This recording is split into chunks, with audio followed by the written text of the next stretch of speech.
Good afternoon from Gloucestershire, where I am so excited to be joined by Jean-Pierre de la Chaumette in Cape Town. As a guest, he is someone who I have known forever. He is someone whose life has intersected with mine in so many different ways, but he has founded, and most recently, the most wonderful new landmark publication in South Africa, which launched last month and has an issue every month and updates all the time. It's a magazine. It's not a website. It's not a flipper. It's something special and something new. And so we're so excited that he will be joining our Tea for Two. His name is Jean-Pierre de la Chaumette, otherwise known as JP. And I'm very proud to say one of my dearest friends. We've never done this before, so I'm not sure if it's going to what our dynamic's going to be, but we hope it's going to be fun. So I'm going to just request Jean-Pierre to join, and I assume he's going to join from his own Instagram and not from lifestyling.coza, but if I'm wrong, Jean-Pierre, then there you are. Hello, darling. Hello, JP. How are you? I'm very well. How are you? I'm fantastic. Thank you. So you joined from your personal Instagram account, JP de la Chaumette? Yes. Was that wrong? No, that's perfectly fine. But you're also known as Jean-Pierre. Or as JP, as you said. It's quite a name, Jean-Pierre de la Chaumette. And I'm just going to adjust that slightly.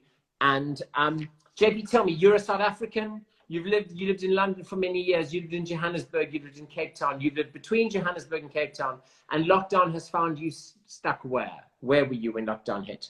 In the gorgeous Cape Town. Although today is not so gorgeous. It's a bit grim. It's raining. It's grey. And it's very wintry.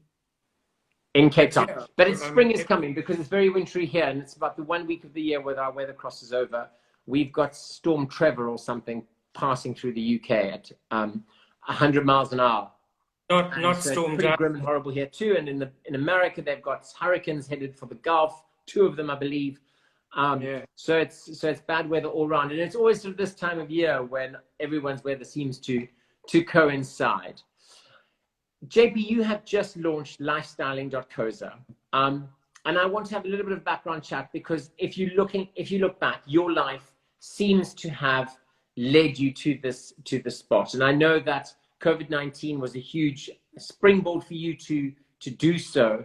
But you came in, I just want to give people a quick background. You were living in London, you were working for a media company, you founded your own company, JP Inc., which was publicity, and then you very deliberately took your company home to South Africa, where you functioned and worked as a publicity agent. You then studied latterly interior design. You've done your own interior design projects.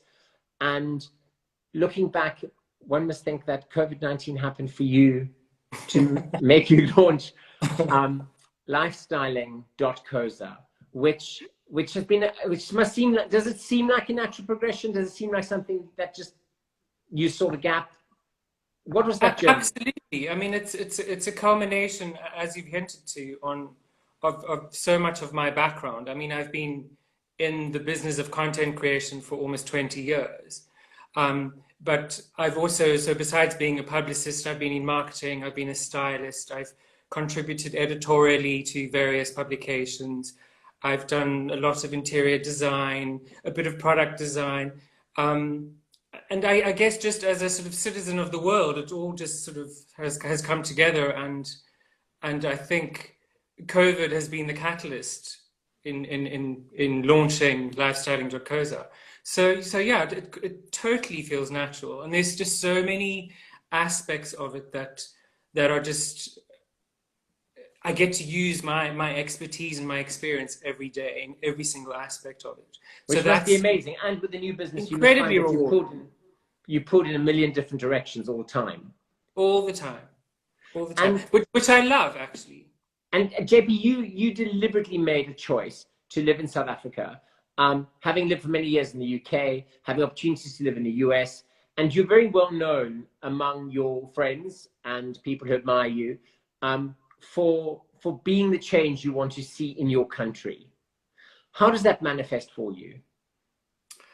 Um, I think, I mean, obviously, speaking of only my South African experience, um, you've got to be tuned in to your surroundings. You've got to be tuned into your socio-political and economic environment. And I guess it started at school when I joined the People's Against Apartheid group. And, we attended discussion groups and rallies and marches, and we were very proactive in that. And then obviously more recently, I've been involved in lobbying government to open up our industry, to open up online shopping. Yeah, so tell me about that. When you had your very severe lockdown in South Africa, that all just shut down and people couldn't buy interior products online. Yeah. And well, was that because the industry fell into a certain genre, or? Yeah, so it wasn't considered an essential item. So only essential items were available online and anywhere else. But every single other sector was not allowed to trade online, which was incredibly draconian. And I'm not quite sure what the thinking was. But various industries started lobbying government and through other political groups, we managed to get through to them, and they eventually sort of, lifted the lockdown on that sector. And they opened but up. But it was much bigger than just online shopping. Our sector was completely shut down. So if you had items you wanted to deliver to clients, it was impossible because you just weren't allowed to. Even if they were already sold. Absolutely, even if they were already sold. So you had lots of stock stuck in warehouses, in the docks or wherever, just waiting to be delivered. And did you find that the industry responded to your sort of battle cry? Yeah, they did on the most part. I was surprised at how quiet most of them were and how unresponsive most of them were. But they certainly were, there was a lot of momentum, and some definitely came to the party and their input was incredibly helpful. And having been back in South Africa for 15 years, is that correct? For 15 years, what is the change that you're most thrilled to see during your time back home? I mean, I think you've got to start really with the time before I came home. Really, the sort of fall of apartheid is an obvious highlight for everyone. Yeah, I mean, that was just incredible. But whilst I've been home, more recently, the end of the Zuma regime has been, incredibly encouraging. But now we just fight for a better South Africa, and we all see the potential, and we're all chomping at the bit to start building a better South Africa. And sadly, COVID has kind of delayed this quest, but we'll get there. And COVID brought about the collapse of a South African media giant, which included the title, which was internationally renowned House and Leisure, which was a title that wasn't an old title. It was 25 years old, 30 years old. And you then saw the gap for a digital magazine. And it's not a flipper. It's a magazine. You're going to hang on to that until you die, aren't you? How did you balance the concept of online versus traditional? Because it does have this wonderful feeling of a magazine and not just a content-driven website. It's how did you? What did you have an inspiration? Do you think you've created a new mold that others may follow? Oh no, definitely not a new mold. Look, the demise of a lot of our publishing houses is incredibly tragic and very sad. But I think in a lot of cases it was an opportunity for them to bow out semi-gracefully, using the COVID situation as an excuse. Yeah, but I think a lot of them have been struggling for years. Some of them have been using quite outdated publishing models. A lot of them not adapting to the changing world. But that aside, I mean, COVID has brought so much change, but it's also brought a lot of opportunity.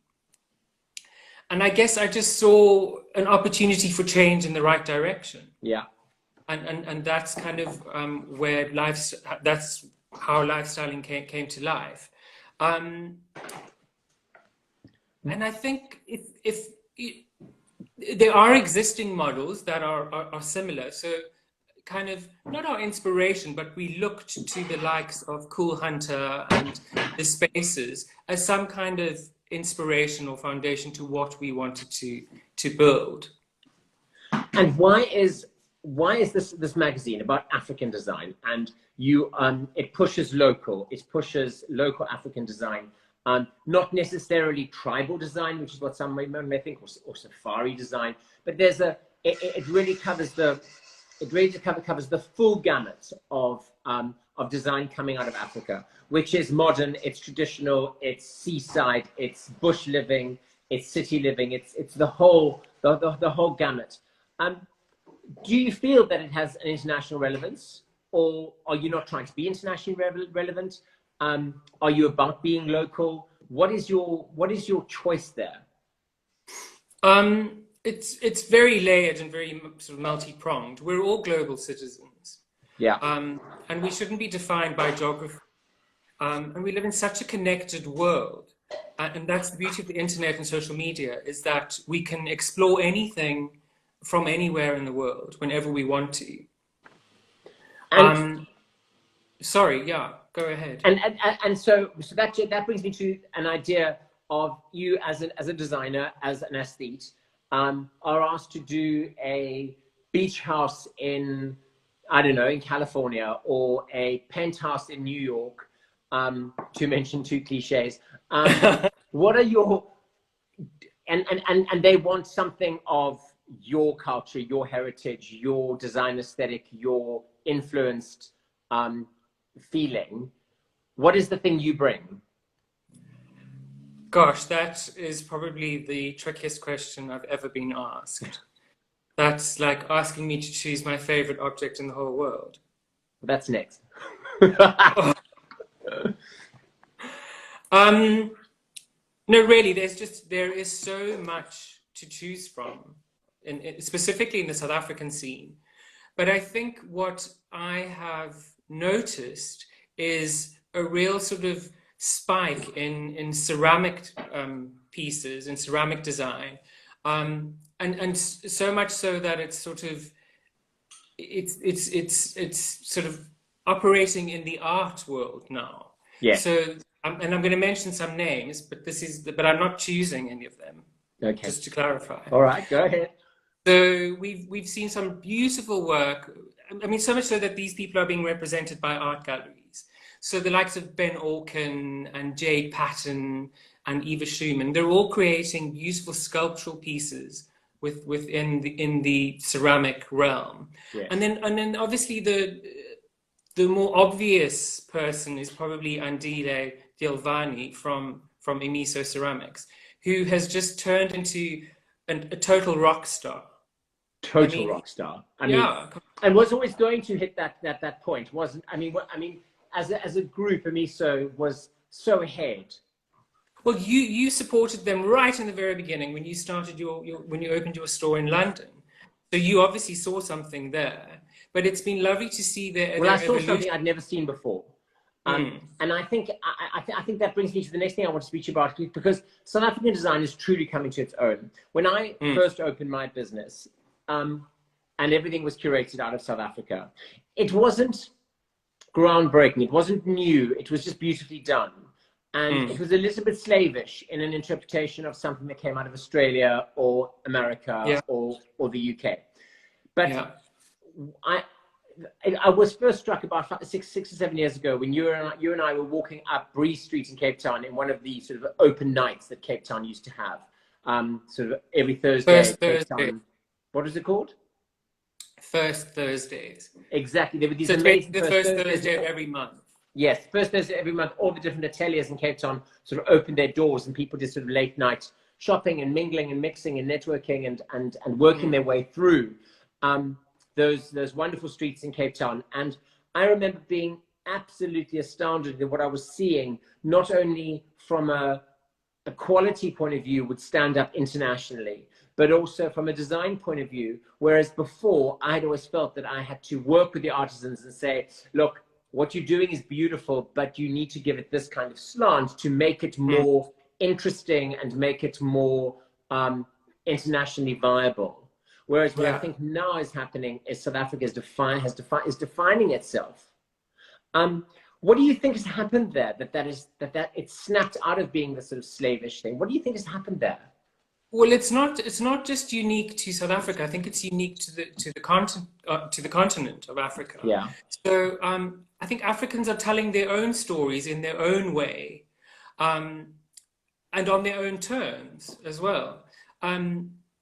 You know, in the past, we've seen a lot of the sort of Western brands come and be influenced by the continent and take stuff away and then generate product, you know, for consumption in the West. Like Ralph Lauren Safari collection from 25 years ago. Exactly. Yeah, exactly. But, you know, we've got to the point where we don't need the likes of Ralph Lauren or Gucci or Zara to tell our stories anymore. You know, we can stand on our own, and we're claiming our art and design heritage back. But I'm seeing it coming through in such an informed way. It's, you know, South Africa used to fall into a curios category and then into a manufacturing category, but not necessarily a design category. And now what I'm seeing in the pages, do you call it pages? Pages of lifestyling.coza, the good punt there. Good punt. The things that I'm seeing are, they don't need any interpretation for the international market. And I'm finding that it's so thrilling. Yes. So I think that's come about because of our access to the internet and to social media and you know, to the global situation. So of course that's going to influence design, but I still think there's a strong, definitive African vernacular that is emerging. And what is that? Because there is absolutely, I look at the work, there's an essence, a something. And I mean, years ago, there's something even about my design that has an African feeling. That I remember years ago when we were making, at that stage, you know, we're now doing a lot more in Africa, but we had a bit of a break. I had a bit of a breakup with Africa, and and we were making everything in Europe, and somebody still walked into my showroom and someone said, this stuff looks like it's all made in South Africa. It's got like an African influence. And I've never really been able to put my finger on the button of what that is, of what that essence is. There is no one button. It's literally a keyboard of buttons. It's not just one. You can't pinpoint just one thing. I mean, a lot of African design is rooted in storytelling and in handcrafting. Yes. And the storytelling is probably the most important. We have such a rich and diverse history on the continent, and a lot of it's quite schizophrenic. But from that schizophrenia, you have this incredible. It inspires such incredible creativity, and I think that is one of the very big factors in what sets African or design from the continent apart from anywhere else. I mean, to go back to Andile Tilvani from Emiso, like, he's a traditionalist, so he draws inspiration from his Xhosa heritage, and they have strong connections to ancestry. So that drawing from that heritage, it's not just in his aesthetic and his final product, but it's also in his process. So he does this whole sort of sage burning ceremony before he gets started, and he prays to his ancestors to inspire him. And just knowing that he goes through this process in itself, I mean, you don't even have to make anything. I'm in. I'm buying it. Yeah, because there's an energy there. There's a creative energy there. But even in such different genres, as if you look at Andile's work, which has this very intrinsically earthy African feeling, and then you look at Michael Chandler's work in his recreation of the Delft plates. It is all about the storytelling. So what you've said there truly resonates with me, and I think will resonate with our listeners, is the storytelling. And I think what's happening more and more and more, and I've seen it in response to my rattan collection, which is all woven by the blind in Cape Town, as you know, is that people like the story. People resonate with the story, with something that has an intrinsic value because of how it's made and where it comes from and who's made it. And I think there's no getting away from that in South Africa because there's no mass production. So that was my next point. So the first aspect was the storytelling, and then the second aspect is this tradition of handcrafting. And so a lot of designers in South Africa have had to become designer makers because they don't have access to sophisticated machinery and big mass production factories and whatever. So handcrafting plays a very big role in the kinds of creativity that comes out of South Africa. I mean, as you've said, you know better than most through your work with the Society for the Blind, that there's all these different handcrafting techniques, whether it be weaving or whether it be pottery or whether it be wood making, but it's intrinsic to what Africa is about, and they've all originated from a sense of practicality. So you would need to make a ceramic pot to transport your water from the river to your home. But now you've got all these designers and artists who are just sort of amplifying this and adding, such gravitas to it and turning it into a collectible piece of art or decoration. And also what is so wonderful is is where the creative endeavor goes. You can trace where your investment goes if you're a bigger company. And as a single purchaser, you can see where your investment is going to go. So, for instance, that lovely young man who I worked with, who used to work with Jean-Pierre out in the forest, and he was basically started as sort of the kiln guy, and he had this wonderful way with ceramic, and he was making and selling on the side his beautiful traditional vessels because he wanted to pay his lobola, which was the bride price to his future father-in-law. And I remember saying to him, well, how long, is this something you want? He said, I haven't thought of what I'm doing. I haven't thought where I'm going or where it's going to take me, or is my ceramic going to be international, which it now is. He's now stocked at Conran. He was like, I need to pay my lobola. And this is, I'm making these pots on the side while I'm running the kiln for Art in the Forest, because that's how I'm then selling them at craft fairs. And as you say, it's seeing that will transition his whole life, which is very exciting. Yeah. So do you feel, what sort of balance do you want in the magazine between sort of emerging and established? How do you divide it up? Do you have some sort of guide even just in your head of who you want to expose, how you want to expose it, and where do you find the talent? I mean, I know South Africa is teeming with the talent, but where do you find it? Well, I have such an amazing team, and collectively we're just tuned in to what's going on. Some of it incredibly grassroots, and others a bit more mainstream. It's being connected to the industry, which is incredibly valuable. And when you feature international content, how do you make it relevant to your local readership? Because that must be very important to you. Again, to my sort of my previous point, we're all global citizens, so we don't really need to make it relevant to, we don't need to necessarily make something international relevant to the local market. Our readers are smart and they're worldly, and they will naturally make those connections anyway. And do you do things like this traditional get to look shopping pages or? Well, exactly. So having said what I've just said, there are sort of moments where we'll go, well, actually, that aesthetic is quite easy to replicate here.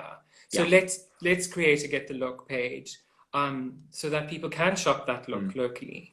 Yeah. Because if I look at a model for a magazine that did what you're doing, and I know you say you're not, breaking the mold, but if you look at what Vogue Living Australia did for Australian design, nearly 40 years ago, when they just hit they were like they literally chucked out the American and the US editorial platform, and they just went and they influenced an entire lifestyle, not only in Australia but internationally, all over the show. They you know, you have interior designers in California saying that they've got clients showing them Australian Vogue living, and people with houses in sort of Sea Island in Georgia looking at Vogue living Australia, and also sort of the Mediterranean. And that, I think, rounds up to your idea of this international citizenry, to which we also belong. And obviously you can't move away from our geographic location. Sure. I mean, that's incredibly relevant, and as can be seen from our content. But the point is, you know, we welcome readers from around the world, and we welcome content from around the world. I mean, you know, it's wonderful. It's lovely to have that interest from further away from the continent. And I know you haven't breathed or stopped for 4 months. Have you? This is like literally feeding a baby non-stop. Is there a lifestyling another country in you somewhere? I mean, I'd like to think so. I'd like to think that, you know, maybe we adopt the bureau model and have a desk in every, whatever, I don't know, major city or whatever, you know, someone who represents the lifestyling brand and can offer content. But I mean, if you look at The Guardian, for example, if you're an international subscriber, you get the main bit of content from them, and then if you're a UK based subscriber, you get the sort of colloquial sort of extra bits that you wouldn't get as an international subscriber. So I'd like to think that kind of model would work for us, for sure. And in lockdown, which we all know has been very severe in South Africa, no wine, no cigarettes, no vices, no leaving the house. But wine tonight. You got wine tonight? No cup of tea. I've got a cup of tea. I thought you could do. I thought you could do a spin-off show, sort of called Wine O'Clock.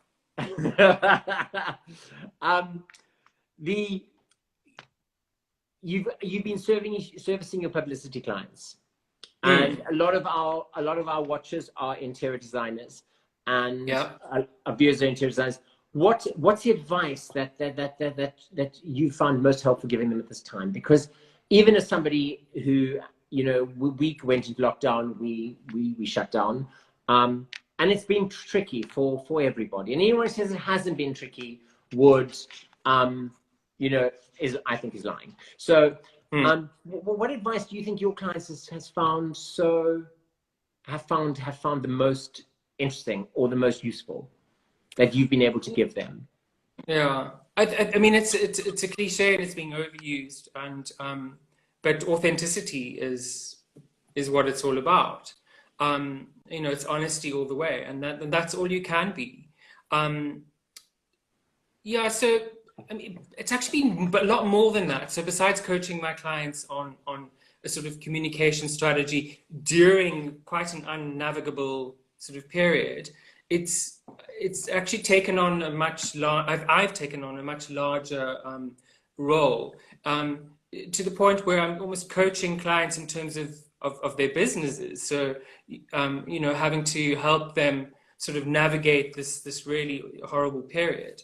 And even in some instances, I mean, you know, I've been not instrumental, but I've helped, you know, save a lot of businesses.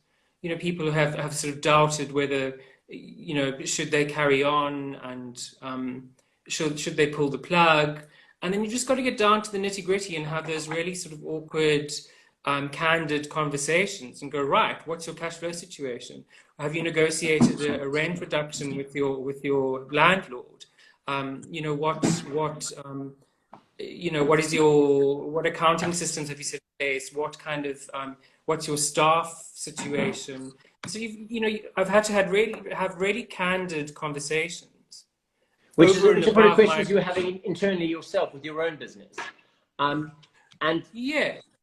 questions that traditionally one doesn't have with one's publicist? No, not at all. You know, it's But all then when about you're dealing with small businesses, there aren't always people in those roles, in the different roles, are there? Yeah, exactly. And JP, do you think that the messaging, I mean, for me, it's for us as a group, we felt that we did not want to be, it wasn't appropriate during lockdown to be commercial in our messaging. And that's how this whole T4Two series happened, because we wanted to share information and build relationships. And we thought what was really quite fun to do, you know, I did a couple of things, I think, that the feedback wasn't great initially, just on my own, talking about, like, you know, lampshades and the Regency period and etc. And rearranging it. Yeah, it just wasn't, you know, it wasn't interesting. And then the T4Two thing happened, and my first one was with Serena Crawford, which was great fun. And it went from that, because I think what's crucial now for somebody who does have a publicist is to now navigate coming out of the non-commercial part of as life does resume in a new world order. Yeah, you know, and it's tricky territory. So what would your advice be to somebody as they emerge from this? You know, they've survived. My advice would be to appoint me. Do you have the bandwidth? To work out your messaging. Do you have the bandwidth? JP, Design Johannesburg, Design Joburg, as it's called. Why is it not Design Johannesburg? Or is that just far too long, darling? Okay, so Design Joburg is the one trade show in Africa that has such a huge international appeal and has become so well known, and really does stand alongside its other sister shows. I know it's part of the bigger group, and you have been instrumental in the formation of the look, feel, collaborative nature of this show. And I haven't been to Design Joburg, but I have obviously watched it through channels like Instagram and YouTube and Facebook and things. And what has really struck me about it is the collaborative nature of the main thrust of the show every year has a very collaborative look and feel. What makes Design Joburg not just another trade show?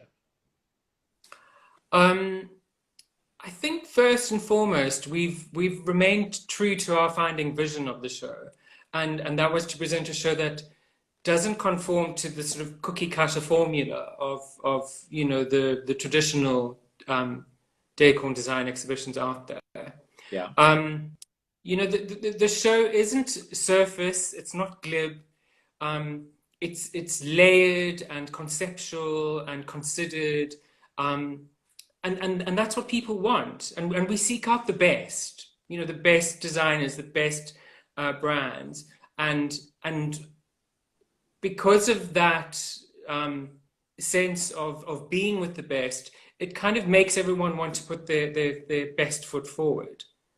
And I think that's a big part of it. And yes, you've touched on the collaborative aspect, which is also hugely important.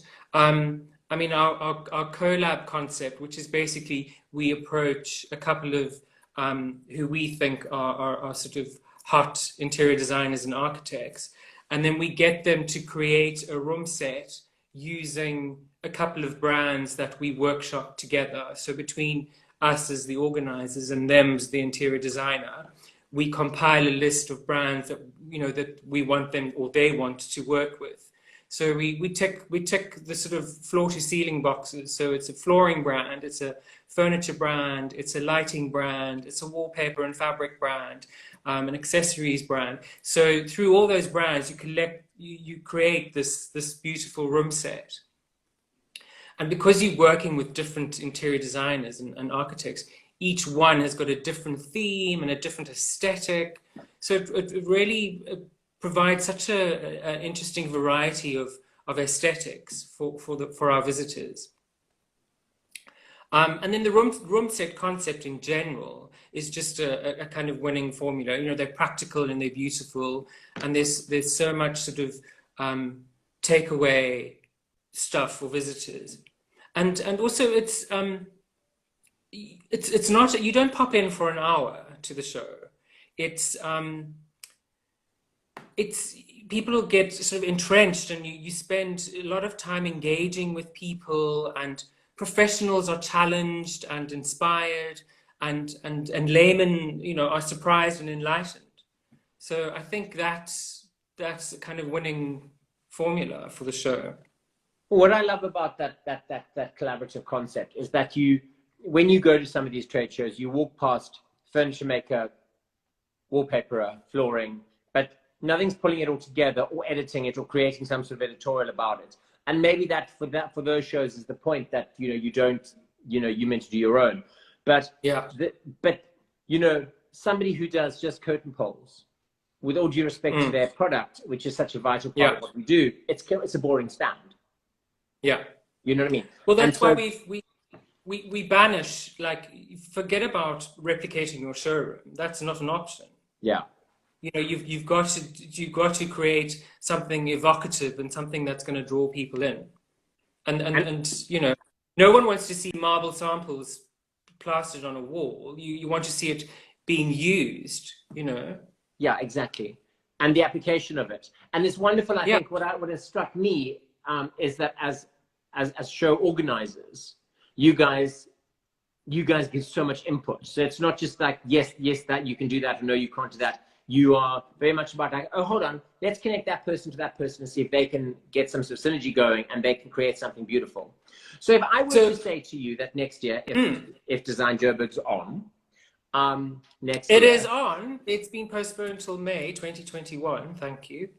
So Design Joburg next year, I'm going to bring out, I don't know, 10 people on a design trip, and Design Joburg's part of the thing. What else would you say that we need to do? Where, in Joburg? In South Africa. Oh. Assuming we won't go to, Mozambique. That's the most horrible question. This is worse than what object from Africa would you put in that interior in LA or New York or wherever you said? That is just gross. I wouldn't even know where to start. There's too much. You know what I'd say is people should go to your Q&A we did on lifestyling.coza, and they can see a few bits and bobs that you mentioned in your Q&A of where to go and what to do. Gosh, who to visit. And my time travel, time travel South Africa. Because, if you did, there, as you said, there's so much. There is, I have to say that my friend I mentioned before, Serena Crawford, is doing this amazing, she's busy formulating an amazing travel business where she's going to be leading tours. That's brave. Yeah. And as soon as COVID's over, she's good to go. And she is going to be leading tours to South Africa. And they will be, I think, really insightful and interesting. And they will be very well curated, in that you will see little bits of the best of the Cape, and little bits of the best of Johannesburg, and little bits of the best of the bush. And because I think design is so sort of right through her DNA, there will be quite a lot of that. And I think and I hope they're less obvious, things.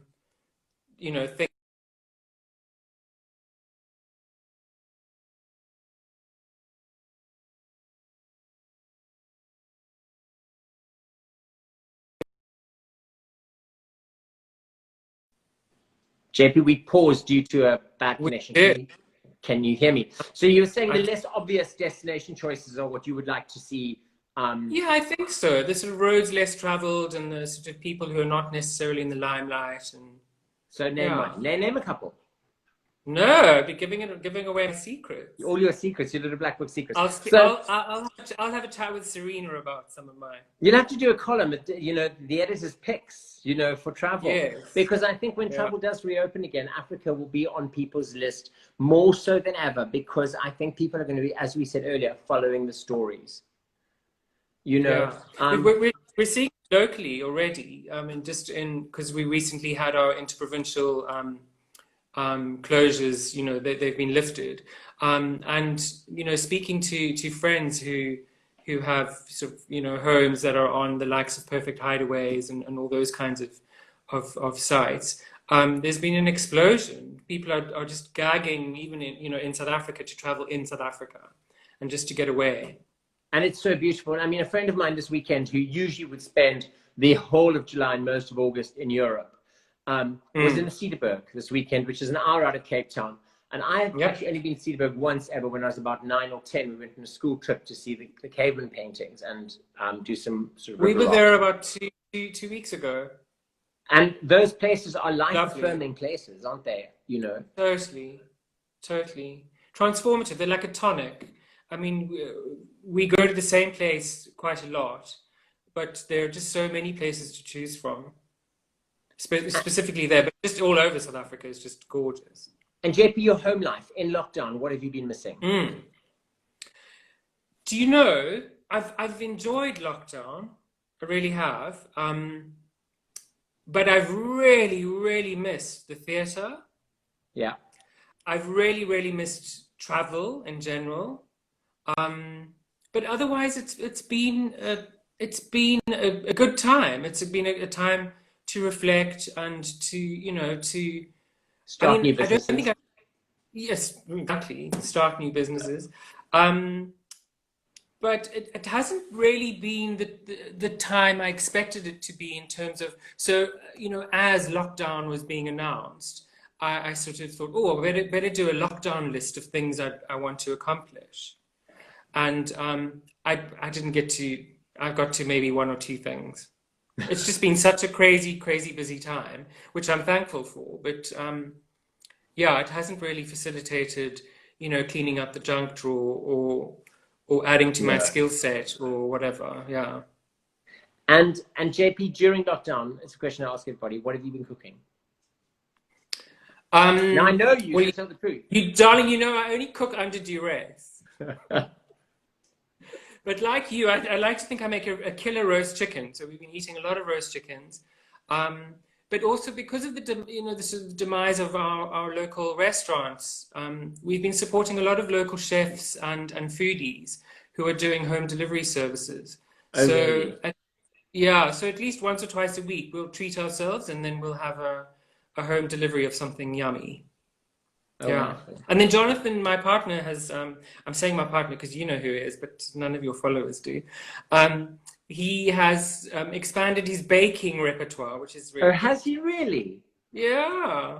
So what have you been getting? Don't say banana bread. So yeah, banana bread was the staple, and now he's added pear tart and the Scotty and all sorts of other yummy things. Wow, you are spoiled, aren't you? No wonder you've got him back in Cape Town. And JP, what's next? Oh, the $1 million question. Obviously growing lifestyling, that's very important.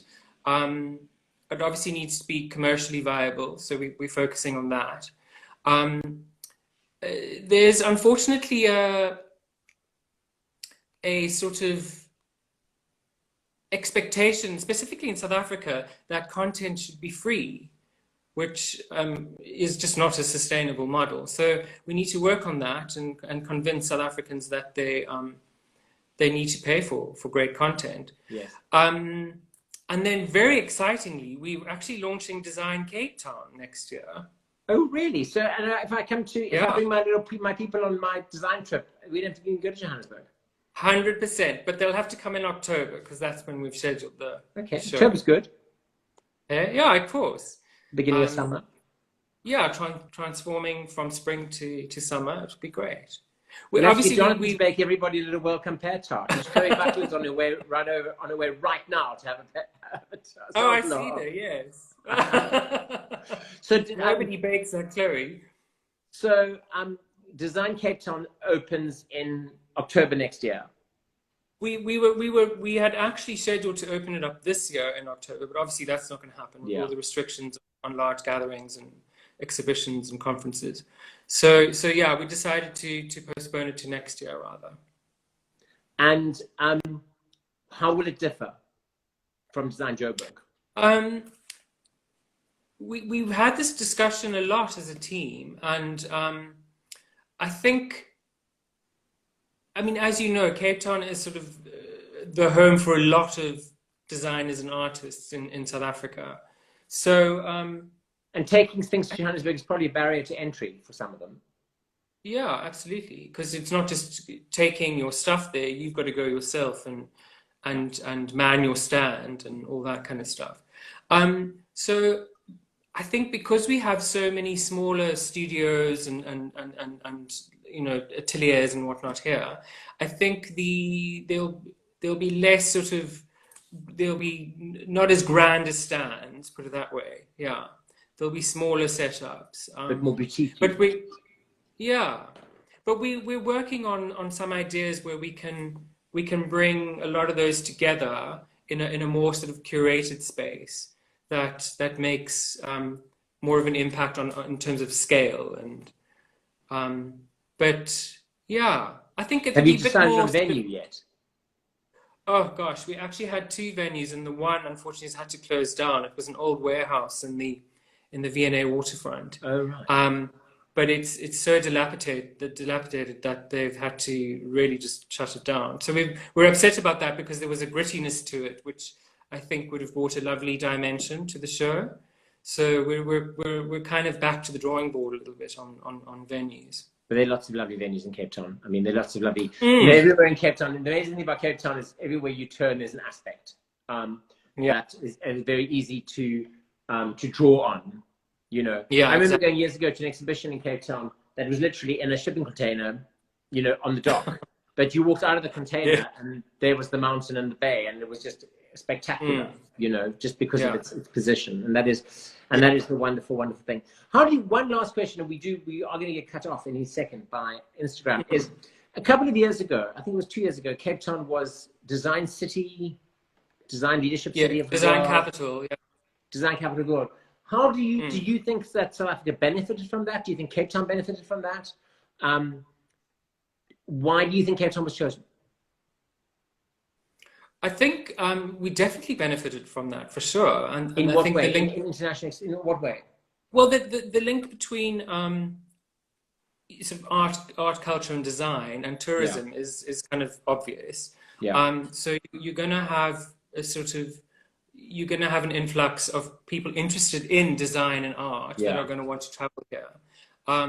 So yeah, that undoubtedly had a very positive impact on tourism specifically, but also on just putting Cape Town on the map. You know, sort of for those in the know, they knew about Cape Town, but that gave us a much bigger sort of platform for you know, more people in the world to know that we're here and what we're creating. What was the second part of your question? Well, how do you feel that Cape Town benefited from it? From being design capital of the world. Well, that's exactly how we benefited from it. Yeah, and I think there were lots of. Go on. From my own observation is, you know, like for instance, interior designer Joe Lucas, who I know well from California, was in South Africa this January, and he just messaged me after he said, "You'd always said there was something, but like, wow." He didn't believe it was. He kind of didn't believe it because you say South Africa is this hotbed of creative thought, and then like, oh yes, it really is. It's like major, it's something very, very special. And there's stuff people can do. And what I love about the South Africans really is the way they combine things. So I mean, there's a tour company that does design and wine. You know, so you can go and do the winelands and design tours. You know, you can go and do suction and safari. You can get your liposuction and go on safari. You can kind of combine. Which reminds me, I should have done mine last week in time for this. Exactly. But JP, I just want to wish you huge amounts of luck with lifestyling.coza. For anyone who hasn't yet looked at his magazine, please do so. Subscribe. It's got wonderful content. How do you update the content? You aren't doing specific issues, or are you? No, we're not. So it's kind of be sort of drip fed. So we're looking at the moment doing about 2 to 3 new features a week. Yeah. And obviously as we grow, So 2-3 new features and kind of spread out between our 5 different categories. But obviously as we grow, we'd love to increase that. I mean, we're actually, my team has been incredibly excited about, you know, the content we're getting in. And we're actually having to hold back a little bit because there's just so much to to write about and to showcase. So we've got to find a good balance, but Fantastic. We'll get there. Well, I want to wish you huge amounts of luck with your 5 categories. I know that you cover design, food, travel. So our main categories are spaces. Yeah. So that's sort of interior design projects, architectural projects, gardens, etc. There's decorate, which is kind of like a bit of a shopping thing, and then there's people. We focus on people doing interesting things, and that's where your Q&A is situated. Yeah. And then there's culture, which covers things like food, wine, art, travel, and then our opinion. Yeah, and then our opinion section, because we've got people with voices and they need to be heard. Oh, that's wonderful. JP, I'm going to end on that wonderful note, because you have touched so much and it's resonated with me, the idea of stories, that's what people come back to and what people want to hear about and people want to know about. So go from my point of view, guys, go straight to Lifestyle New York Koza, go to opinion, because that's where you will hear the stories and the viewpoints of people who are making it happen in Cape Town. JP, thank you very much. Love to Jonathan.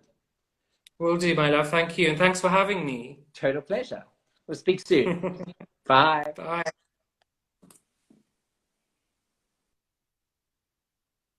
Well, I don't know if it's just because he's my great friend that I love that, but I hope that you all did too. That is the South African design scene. JP de la Chaumette, he's a leader. The entrepreneurial spirit, as Tracy has just written, is something really, really special.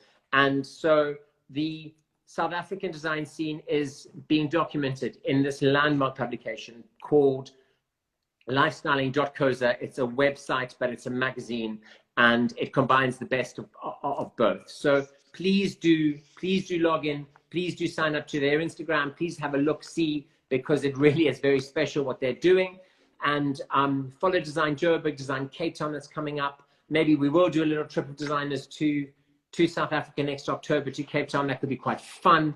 And I just wanted to say that today was going to be the last show, but it is not going to be the last show. We are going to continue to Christmas, but we're not going to be every week. So do follow us, and we will update everybody. But we've got a great lineup of some wonderful talents in the next 3 months. So thank you everybody for your support and for being part of this lovely Tea for Two series. Stay safe and have a great evening. Bye.